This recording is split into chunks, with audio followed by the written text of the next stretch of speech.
Summer Breeze 2025 hier in der EMP Backstage Group Area. Hoher Besuch aus Holland. Sharon von Within Temptation.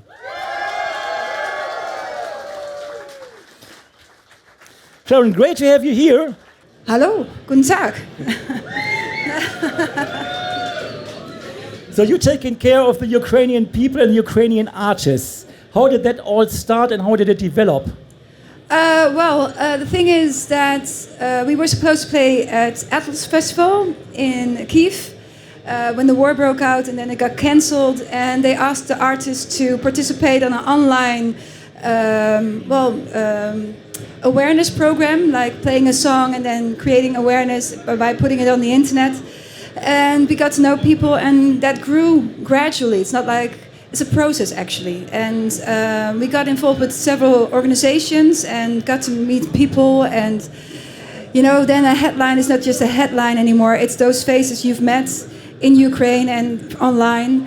And it becomes more personal. So I think, so gradually you get more involved. And also because our latest album was really inspired a lot by Ukraine, also by Iran, but also Ukraine and other social issues that are happening right now. So, yeah, you get involved, and like I said, it becomes more personal. And eventually also took a Ukrainian band, Blind Aid, on tour with us. Also, of course, NSOK, German band. But yeah, we wanted to also give them a voice, as our album is a lot about Ukraine. They can tell the story better than we can, so that's why we took them on tour as well. And you just released a documentary on YouTube called The Invisible Force. Yes. So what's that story of that?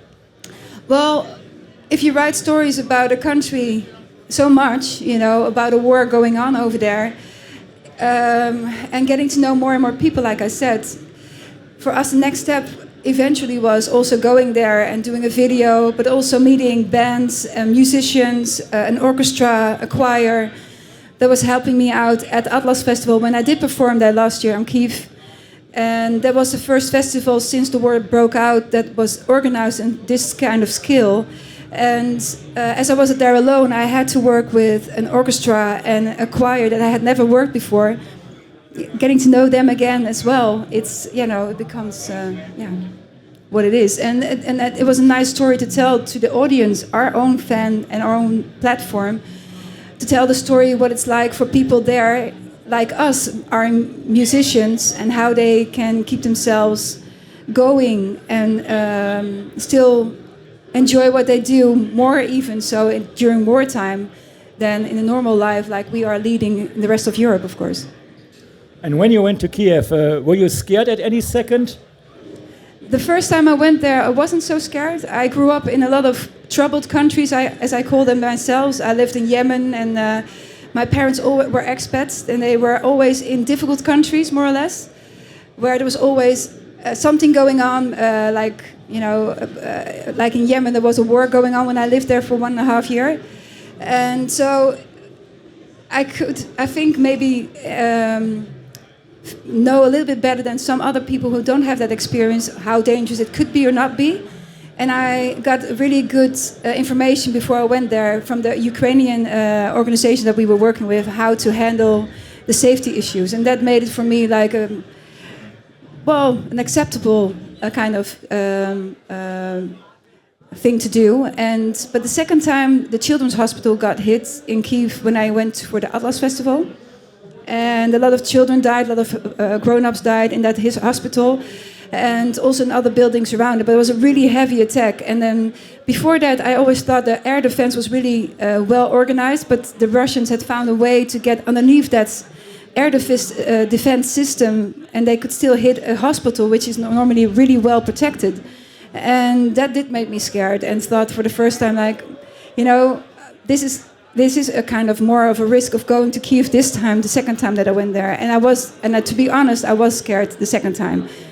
But still, you know, they're doing this every day. They're living there every day with these conditions. So not going was not an option either for me. And why did you pick YouTube for the documentary? Just to make it available for free to most of the people to get aware of? Yeah, I think it's important to reach as much people as we can with this documentary, to give them a personal view of what people are like and how they see this war, who are musicians like me. And people can relate to that because music connects, and also through this documentary, I think people will get more of a feeling of how people are living there and how they experience this war, and how resilient they are. It's admirable to watch and hear them talk about how they see music in wartime, and also how they keep standing still. So would you ever play in Russia again? Well, many people ask us, and we've been asked so many times already since the war broke out to come and play in Russia, but I think we would never leave again, to be honest. Good point, good point. Good point, yes. So I think because we're so outspoken, I think there will be a reason for us not... Yeah, it's not an option. It's not very safe for the people I work with who have not chosen to take this stand. And so I think I have to keep it to myself, and I don't think we'll ever play in Russia again. Not because I don't think, it's like there's also people who don't believe in this war, but I think it's unfortunate that they are living in a country like that. And hopefully the music will come to them in a different way if they don't support this government. They will know what the songs are about, and if you're still listening, then that says enough to me. And you released a new song called Sing Like a Siren. Yes.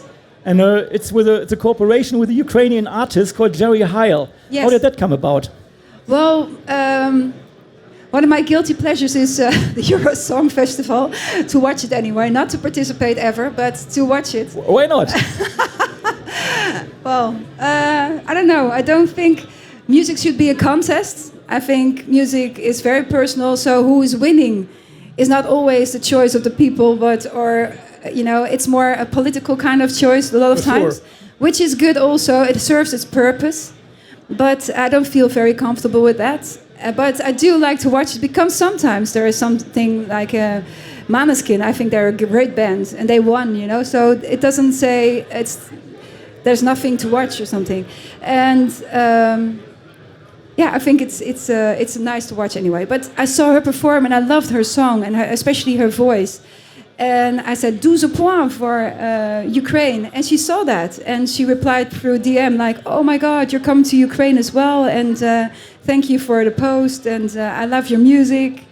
Can we do something together? I said, well, I'm going to be very short in Ukraine, only a few days, like a week. So to write something new is kind of short, especially because I have to also rehearsal with a choir and an orchestra. I have never worked before, and normally that takes months already. So the thing was that I thought, we can send ideas to each other, and she came up with a really beautiful idea, and I picked it up from there, wrote a part for myself for that as well. And eventually that became the song Sing Like a Siren. And I think it's one of the most spontaneous projects I've ever done.